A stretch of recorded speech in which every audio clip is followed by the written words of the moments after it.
time for this meeting has begun. So again, good afternoon, everybody, and welcome to another NICR, National Institute for Congestion Reduction webinar series. I'm Stephanie Lewis. I'll be your moderator today. It is my pleasure to welcome our presenter today, Dr. Giza Peshti. He is currently a research engineer at Texas A&M Transportation Institute. He has 32 years of research experience, 6 years of teaching, and 2 years of consulting experience. His research at Texas A&M Transportation Institute has primarily focused on traffic control and operation on freeways and arterials, queue warning system design and evaluation, data fusion techniques, and connected vehicle research. His research results have been published in over 50 peer-reviewed journal articles and conference papers. He is a member of ITE and ITS America and is a registered professional engineer in Texas. With that, I am going to hand today's presentation over to Giza. So Giza, go ahead and unmute and take it away. Thank you, Stephanie, and thanks to everyone who took the time to take part in this webinar.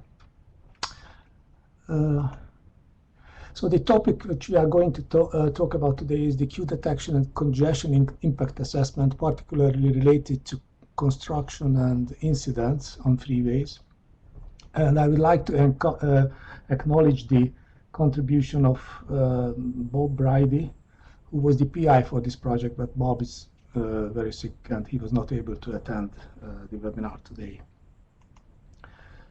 So the main objectives of this study was to identify these data sets and explore methodologies that may be used for evaluating the impacts of road construction and incidents, again, particularly on freeways, and to look at how these methods can improve the detection of bottlenecks and related queues. And also we explored strategies to mitigate the impact of construction and planned special events. On the right side of this slide, you can see a screenshot of the report which was published in April this year. I assume it's already available if you want to see more details about this study. And this report is summarizing the approach and all the results. The approach we took, first we started with a review of relevant literature, and also we reviewed available data set which we could use for this study. Then we explored methods and developed application for evaluating or assessing the impact of individual closures and incidents and perform queue analysis on those in the corridor which we selected.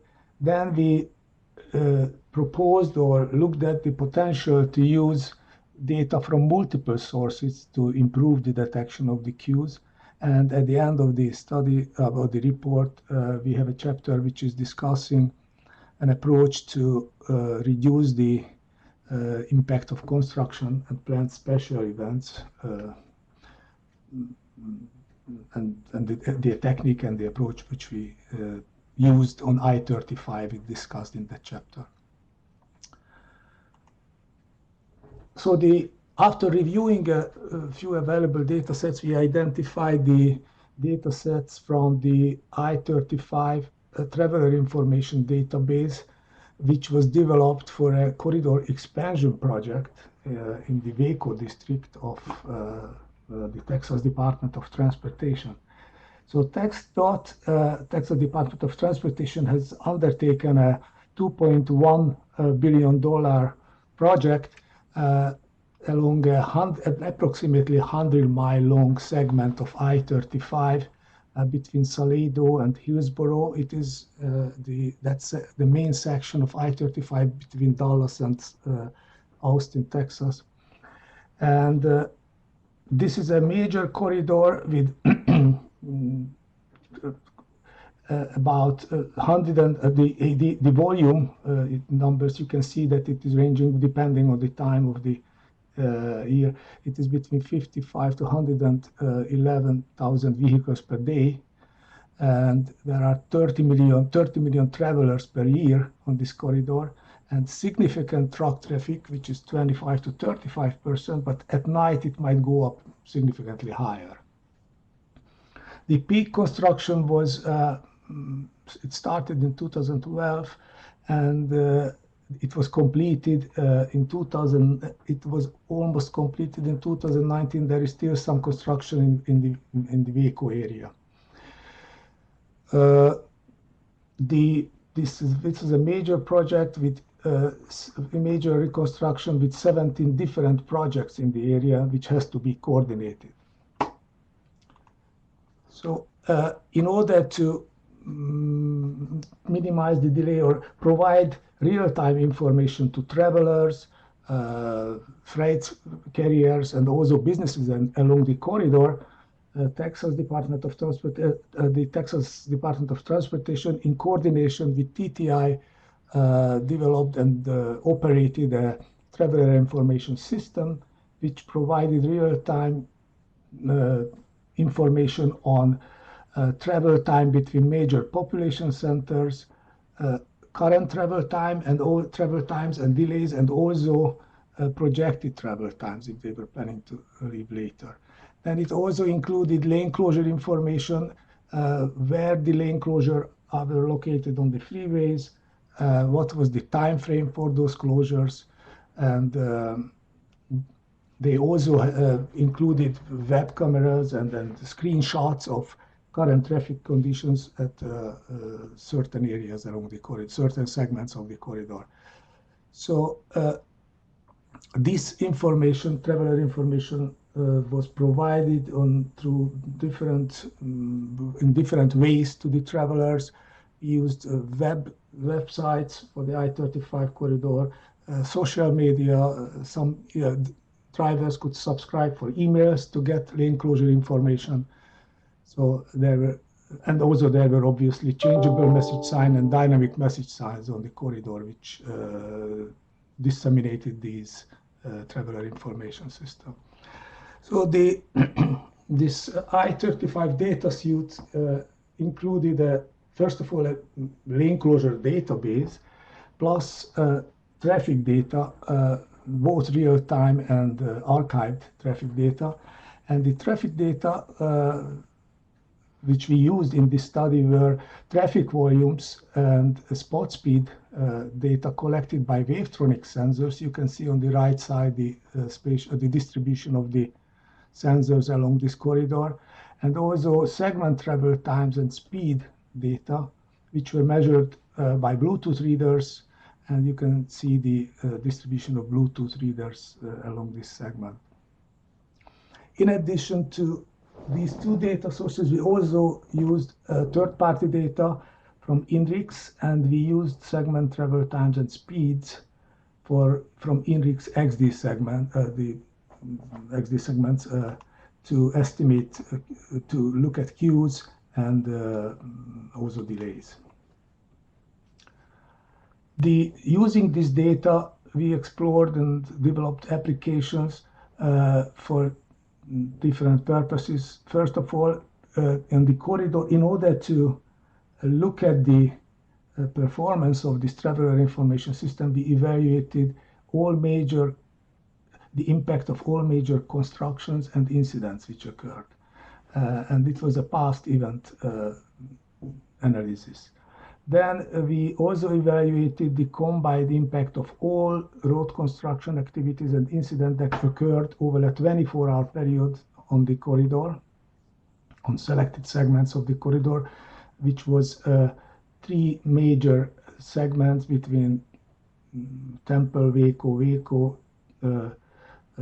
Salado, and Temple, Salado, and Waco, Hillsboro. Then if we found that there was significant delay on the corridor, we looked at some additional queue detection using queue detection and queue analysis using third-party data.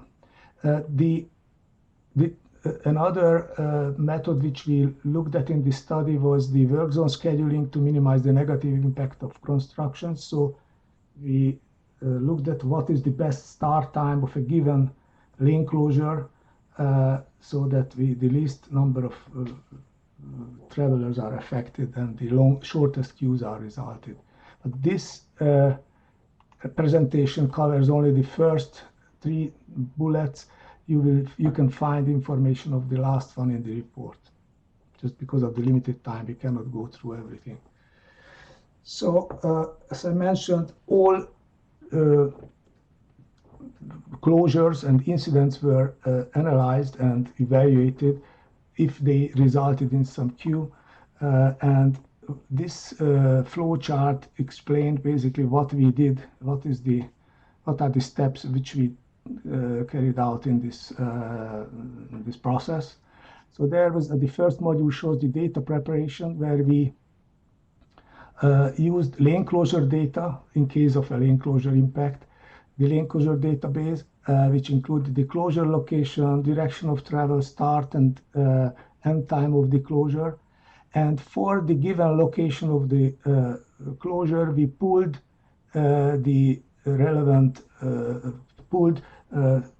segment travel time and segment speed data from Bluetooth for the given Bluetooth readers, which may be affected by that closure. And then using those Bluetooth data, we calculated the delays and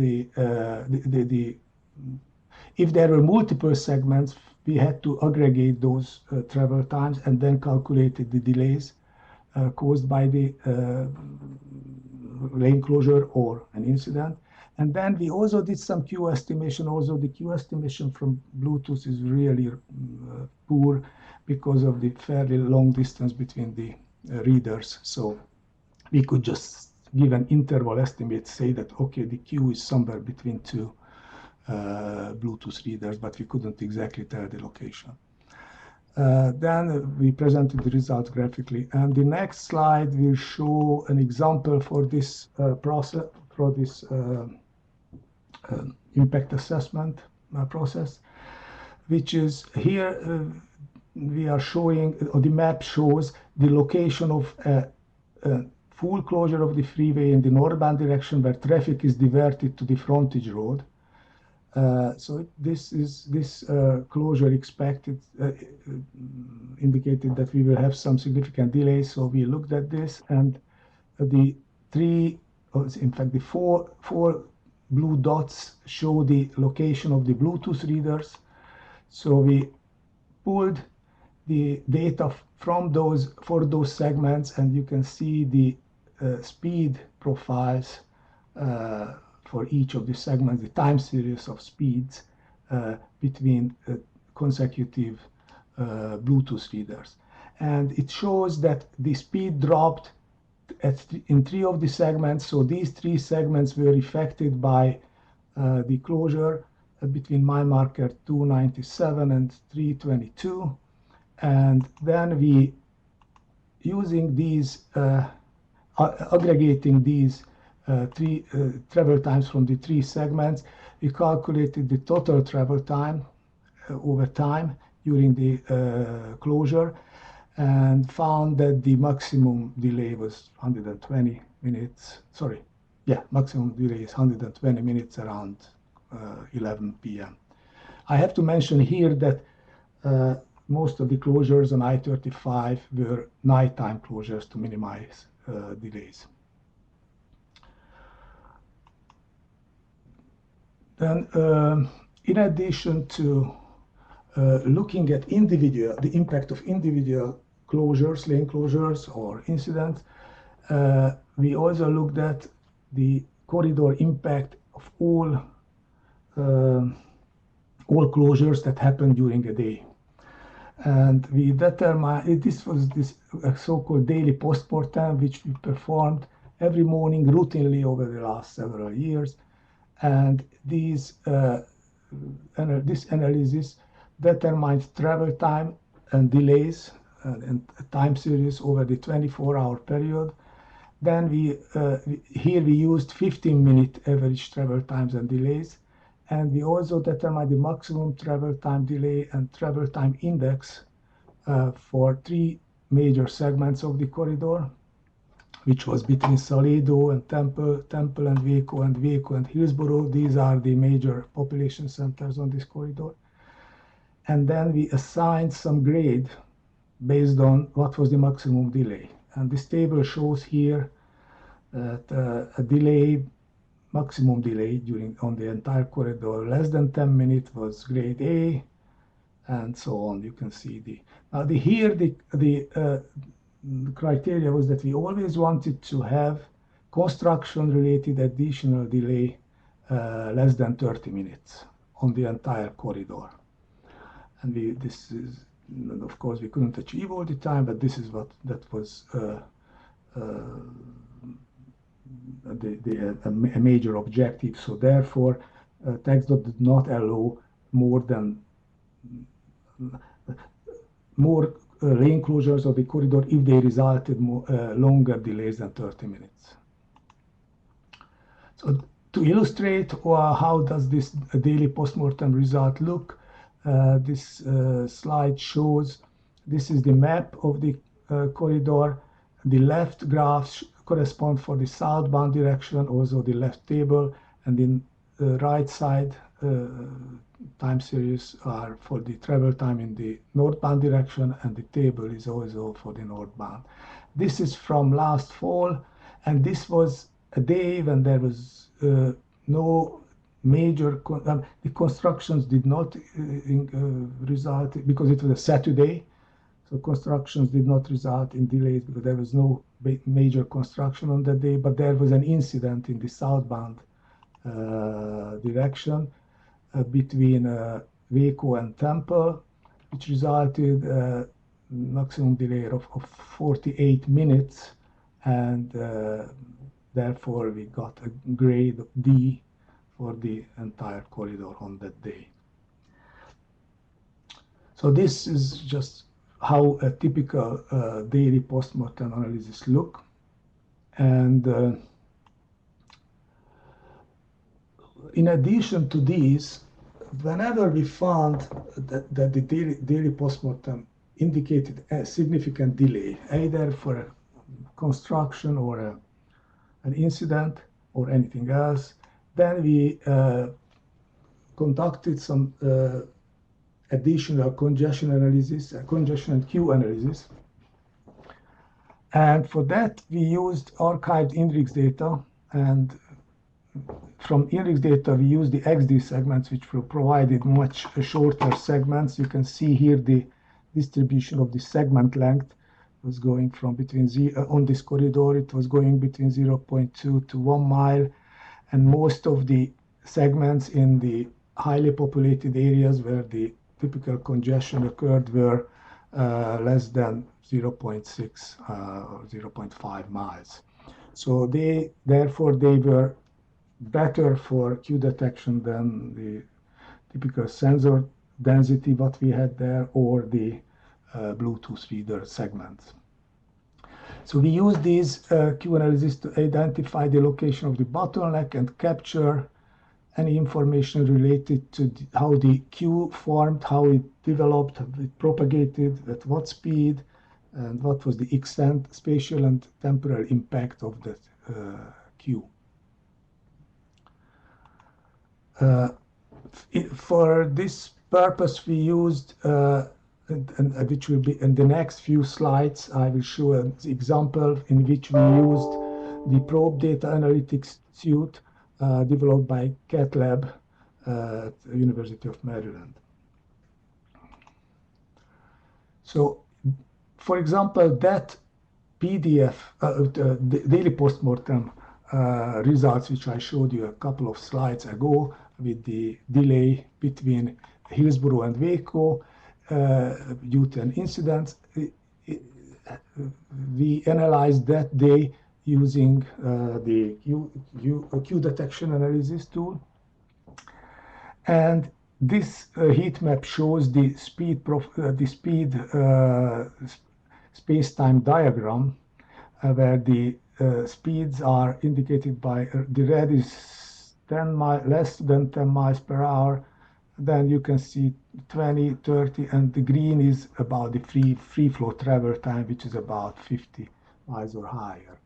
So you can see that from 6 a.m. till 10 a.m. there was some significant slowdown, and this was probably related to the incident, but we can see some other slowdown during the day. And if we look at another typical Saturday, we can see that that second cloud, which is a cluster of red points, was related to a typical Saturday congestion, but when there was no incident or construction at all on that corridor. So it was easy to separate the cluster of the two congested periods. And to do some further analysis on this, we zoomed into just for the congested zone which was created by the incident, and it's shown the next slide. So just to see what we can get out of this Q analysis. On the right map, the red dot shows the location of the incident when it occurred, which was at 9 mile marker. So at this point, and it occurred, the incident at 9 mile marker sign at soon after 6 a.m. And even in that early morning, the queue was growing fairly rapidly. It went in about half an hour. It grew to 3 mile long queue. So it was about a speed, shockwave speed, about 6 miles per hour at the beginning. But then we noticed that the queue didn't grow further, demand didn't increase, plus in Waco there is a frontage road system along the freeway where traffic can, who observe the queues, can divert to the frontage roads. And then, so we can see that until about 8 o'clock, the queue did not increase. But again, even if there was diversion to the frontage road, traffic started to increase, and therefore the queue grew further. Again, it didn't grow much further until 9:30, and from 9:30 it grew all the way to the maximum length, which was about 5.5 miles. That was about 10:20, not 10:30. So that was the longest queue, and soon after that, the incident was cleared, and we can see that the queue was clearing from it was dissipating from the downstream point at a much higher speed than significantly higher speed than it was initially growing. And the queue was completely cleared about 10:40. So this type of queue analysis, what we did for major closure impacts or impacts from incidents whenever we needed. So these were that was typically done on the, or we have been doing on the I-35 corridor as part of the traveler information system. Now, in order to further improve, because most of the queue detection otherwise was either using sensors or the third-party data, either Bluetooth or INRIX, and so in order to improve the accuracy and hopefully the latency of the queue detection, we consider using multiple data sources and combine these data sources to find the best combination, which is improving the accuracy of the queue detection. The data sources were infrastructure sensors, which provide point detector data, spot speeds, volume, occupancy. These were the Wavetronic sensors, what we had. Third-party data were the INRIX data, which we used. Those provided segment travel times and segment speeds. And in addition, we also consider the use of connected vehicle data, which provide trajectory and operational data. Here, we haven't done in this study, but we are considering using it from VIGO because they can provide, at least for this segment of the corridor, I believe we already have access to some of the trajectory data, which we can use to further improve the queue detection. And again, so the objective is use all these sources in combination and find the best combination which gives the highest accuracy. And now let's look at how the detection from each of these sources works and how can we combine them. And this slide shows a 3-lane segment of the corridor. Oops, the right side of the road is missing. So it is where there is congestion due to a lane closure, which could be related to for example, a work zone. And then we have traffic sensors which can detect spot speed, in this case in 10 points upstream of this lane closure. And we can use these sensors to detect the formation and propagation of the queues. How we do it? We look at each sensor. At each sensor, the speeds are aggregated over 20, 30, or 1 minute interval, depending what is set. Ideally, it should be a shorter interval to get queue detection faster, at least 30 or 20 seconds. Now, those aggregated speeds we can compare to a queue threshold. For example, 25, in this case on a freeway, maybe with 25 or 35 miles per hour. And we can say that if the queue is, it's a mistake, it should be the speed, the red should be speed is less than the queue threshold, then we say that a sensor is detected a queue. If the speed is greater than the queue threshold, then there is no queue. So in this case, the green sensors indicate that they couldn't detect these queues, but the red ones has indicated some queue in that point at that given time. Now, using this information, we can do a pairwise comparison of the sensors and decide where is a queue in a certain lane. Since we have lane by lane detection here, we are able to determine the back of the queue, the end of the queue, in each lane separately. For example, here we can see that the most upstream sensor which is queued is here is number 3, and 4 is already non-queued, so the back of queue is somewhere between these two sensors. Similarly, for lane number 2, which is the middle lane, the back of queue is between sensor 5 and 6, because 5 is queued, since 6 is not queued. And then in number 3, the back of queue is located between number 7 and 8. Now, if we have a changeable message sign upstream of this queue, we can provide queue warning to the drivers approaching from upstream that there is a queue, a back of queue at a least distance of x1 miles, which is the difference between the position of the changeable message sign and the back of queue, estimated back of queue. So this is how we typically do, and this is how we did the queue warning on I-35 in almost all for almost all constructions where there was some queue was expected, and there was a company who was contracted so that they deployed these.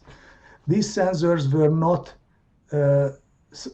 on the corridor. We had fixed sensors, but these sensors were temporarily put down in upstream of each closures.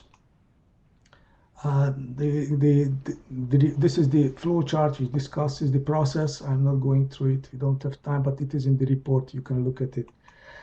Now, the second data source would be what we could combine it with sensors is the crowdsourced probe data, for example, INRIX data. INRIX data, they can provide segment travel times and segment speeds. But these are averaged over lanes. So here we are not able to do lane by lane detection. This is one of the limitations. On the other hand, the advantage is that we don't have to deploy any sensors because they are already available. I mean, not available, that we don't need sensors. Again, here, for each of the segment for which we pull the data, we look at whether they are below the Q threshold or above the Q threshold. Unfortunately, this should be that speed less than VQ in the red. I haven't corrected this. And based on this comparison, we can decide which segment is in a queued state and which is in a free flow state or non-queued state. And for example, in this case, we can see that segment 2, 3, and 5 is queued. We can see that also there is a segment in between when there is a gap. And in this case, if we want to provide queue warning for the approaching traffic from upstream, obviously we have to find the most upstream back of the queue to provide the warning on changeable message size. So the first time when the vehicles would encounter the back of the queue, this is what we are planning to do the warning. So this was the queue detection using crowdsourced probe data, using segment travel times and speeds. And again, sorry, the flow chart of the process, how to do it, is discussed in the report. Now, in order to use to combine and use the best combination of this data, we have to consider that these different data sources are significantly different in character. First of all, they collect different type of data, and the data has different spatial and even temporal coverage because they are aggregated on different time intervals. The spatial cover, the sensors are located, they are not overlapping with the travel time segments, and the sensors collect point source data while the third-party probe data correspond for a segment where we have space mean speed, for instance, instead of spot speeds. And if we include third-party CV data, connected vehicle data, we may even have to deal with trajectories which are completely different than the point speed or the segment travel speed. So in order to combine these, fuse these data is not so trivial. And in addition to these differences, there are different latencies for the different data sources. For example, sensor data latency can be 20 to 30 seconds, depending what type of aggregation interval we use. But there is definitely at least this typically longer, the latency. Third-party crowdsourced data latencies may range from 3 to 4 minutes, and or maybe even longer sometimes, depending how many data is available. And connected vehicle data has much shorter latency. In case of VJO, it is about 60 seconds. So in order to combine these,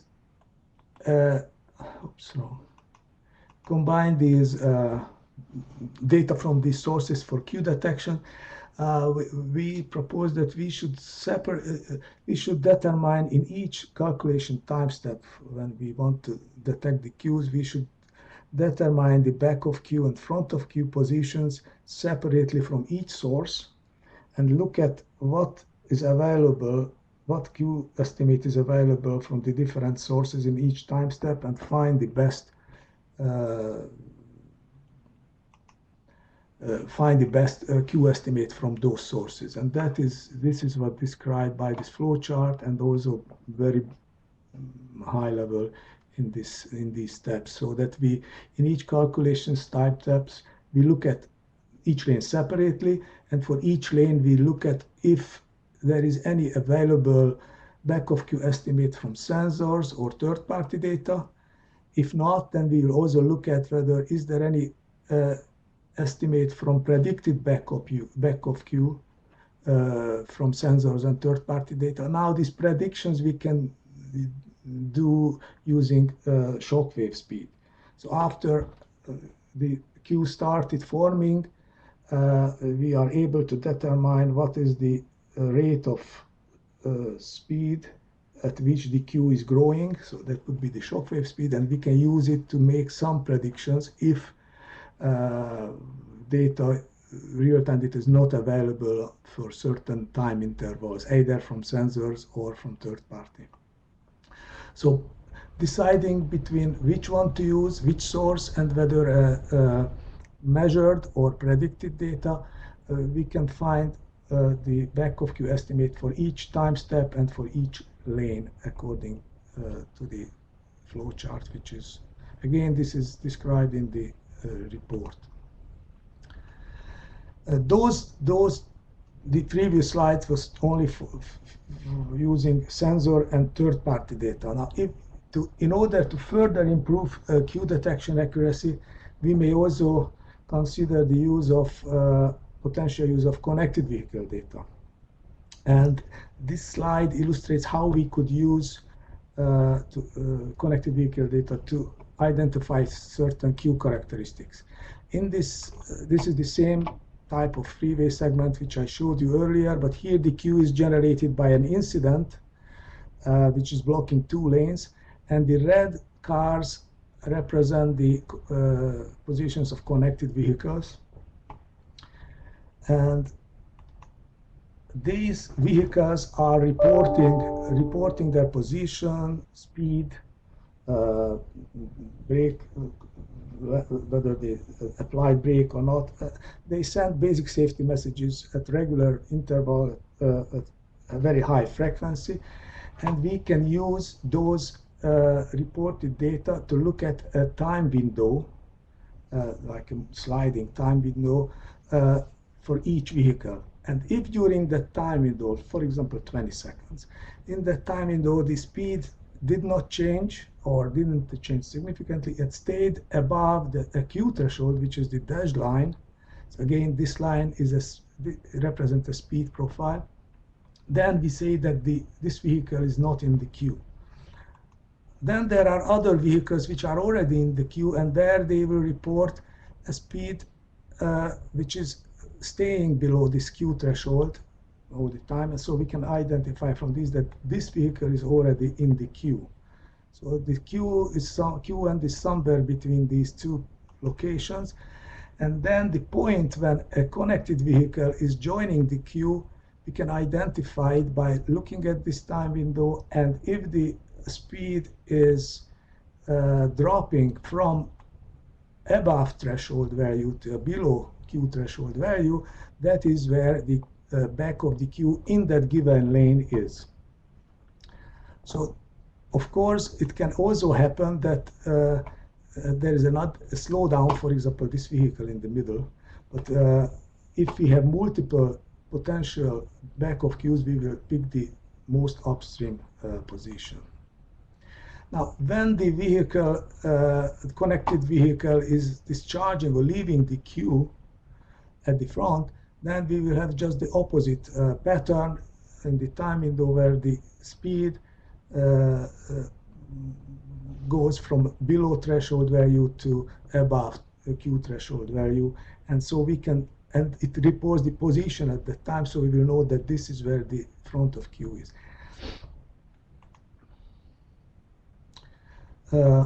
Yeah, so this is the way how we envision that we could use this, and we will have a project this year in which we will try to use these 3 data sources to combine the 3 different data types for Q detection.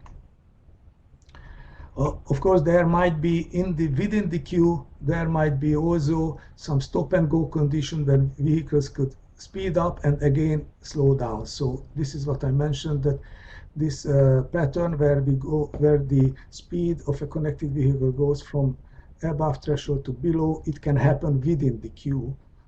So if we have two of these cases, we pick the upstream point to provide queue warning for approaching vehicles. This is the flow chart for this, which we have basically explained in words now. And then I think we don't have much time, so I have two more slides, which will summarize the conclusions and our findings.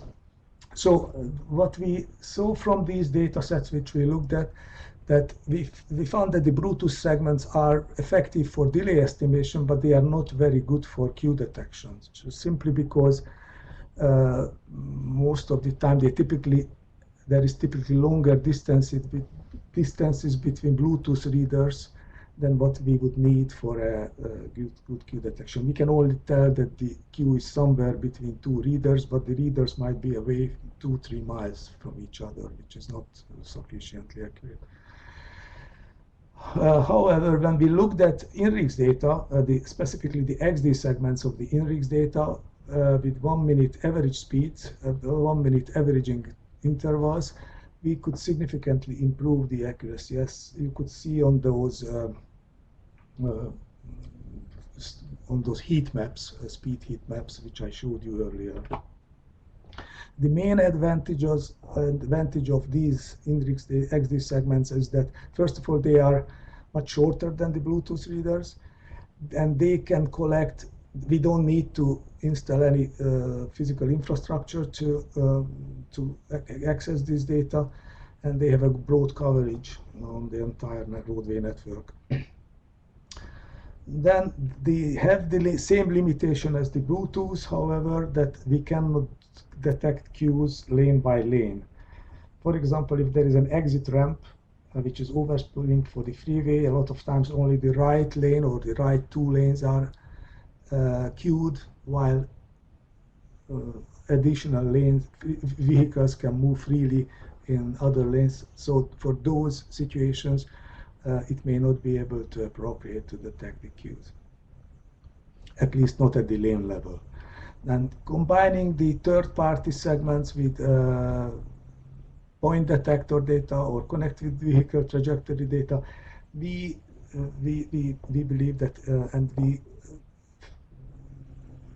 really believe that it can improve the timeliness and queue detection. We did some simulation on these, but we don't have any deployment or anything which would justify them.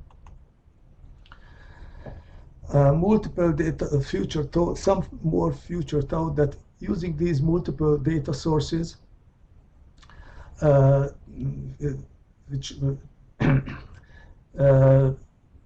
so multiple data sources are available, but all of these has very different spatial and temporal characteristics. I mentioned it that they have that some of them are segment data, others are point data, they are not overlapping, and some of them collect trajectory data. And then they also have different aggregation intervals, so therefore the temporal characteristics are also different. And to use methodologies, the methodologies which we used previously, which I described, the daily postmortem, the individual closure impact assessment, and also this queue detection combining multiple data sources, could be incorporated into traffic management to improve the real-time queue detection. And different data sources have obviously different characteristics. I already mentioned that. And a robust real-time queue detection would incorporate multiple data sources and utilize the advantages of each source to improve the accuracy and reduce the latency of queue detection. I believe I just finished in time for giving enough time for questions, if there is any. Thank you so much, Giza, for all of the great information. I did want to just let everybody know that I did drop the final report link in the web link section. It is now number 8 in the list. So if you scroll down in that web link section and then click the little arrow to launch the link, it will show up for you. What I did want to remind everybody was there is the Q&A box, which is located in the bottom right-hand corner of your screen. Simply type any questions and/or comments that you have, and we'll get to all of them. And let's start with some of the questions here, Giza. The first one says, was there any construction or traffic management strategy to reduce delays and queues on the I-35 corridor? Yes.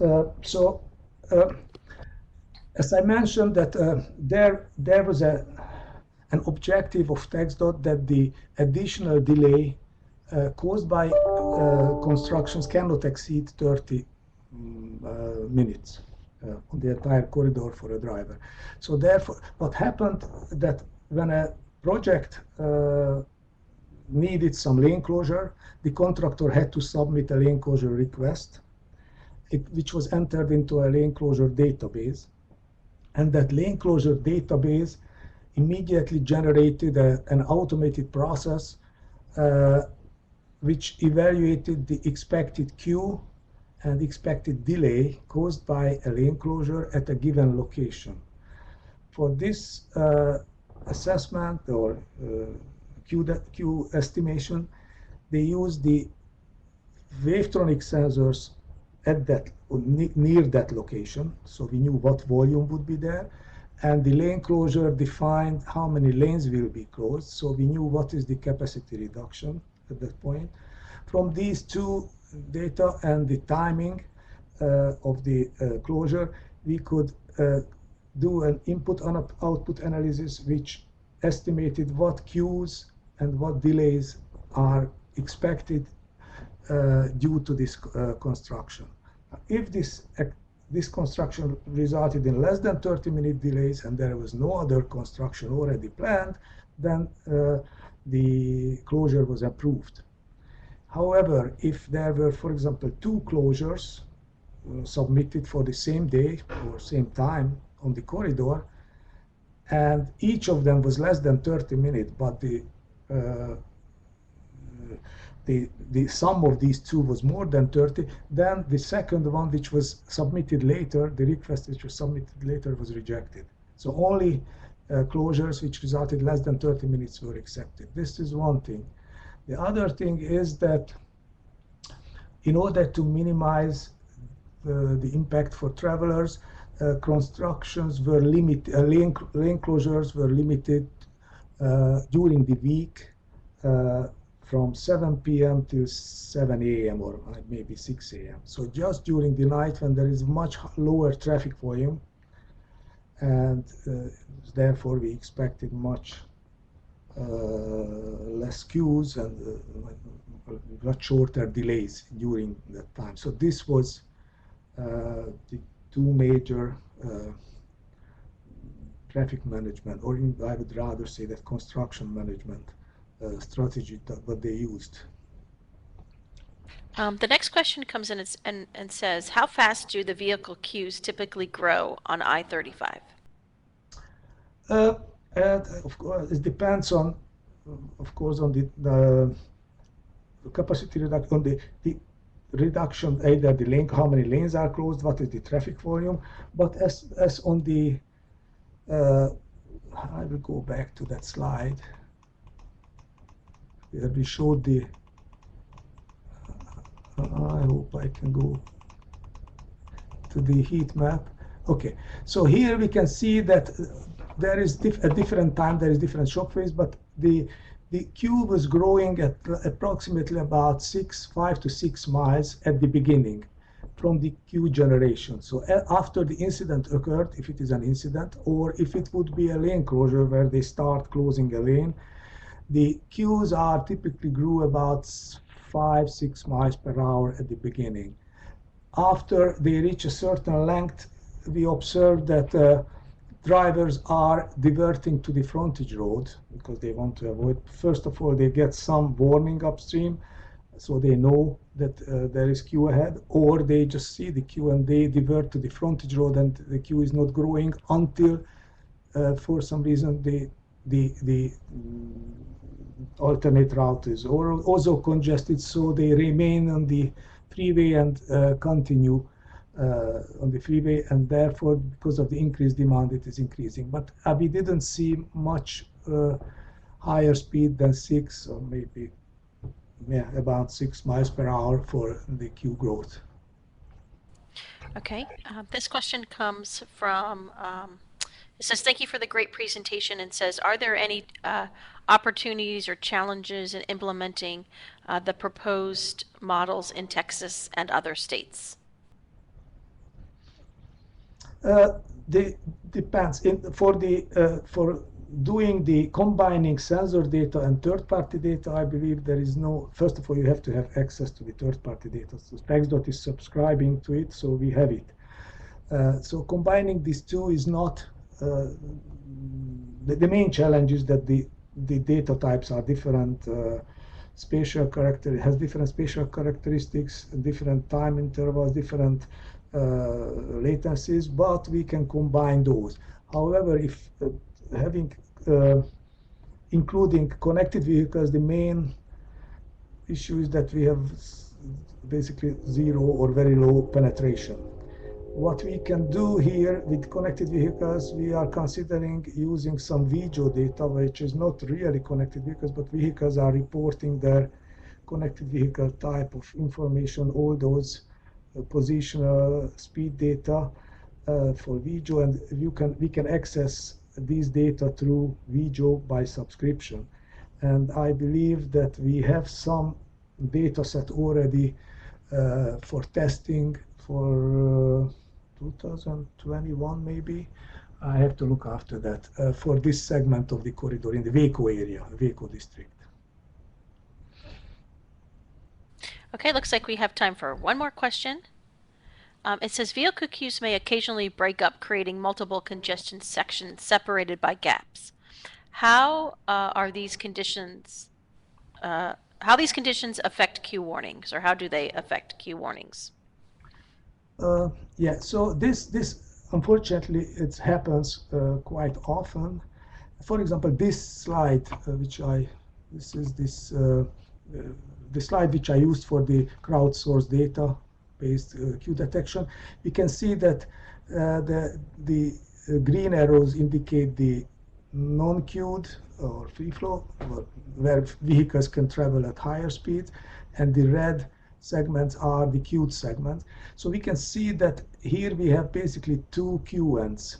Depending on the length of this segment 4, so how big is the gap between the two queued sections, we would either decide just to warn for the most upstream back of queue if we have changeable messages are here. However, if this gap is increasing significantly and if there is some infrastructure here, for example, another changeable message sign in section number 4, then we should also provide queue warning for these for this back of queue. However, if there is no changeable message sign, no way to provide queue warning for these, then this upstream queue warning should be perhaps changed, that instead of telling that where is the back of queue, we can say that back of queue at 6 miles, but you can expect stop and go conditions. So I think this is one way to handle it. Or once we will have connected vehicles, higher penetration, we can provide in-vehicle information for connected vehicle about these. But if until that point, we will need some physical infrastructure here in order to provide warning for the additional internal queues. I think this. Yep. Thank you so much, Giza, for the great presentation and answering all of those questions. I did want to just let everybody know I'm going to open up the evaluation on your end. If you could take a few moments to complete that evaluation, as the feedback provided is not only important to our presenter today, but the entire NICR webcast series. I did want to let you know that we will be opening up registration for our next webinar on August 11th with some of our other partners on traveling and the new normal is the topic, with Dr. Mark Burris from Texas A&M Transportation Institute, as well as Alberto Medina from University of Puerto Rico, Mayagüez. Again, thank you on behalf of NICR, and we'll see you all again in a few weeks. Thanks, everybody. Thanks, Stephanie. Thanks everyone for your time. You're welcome.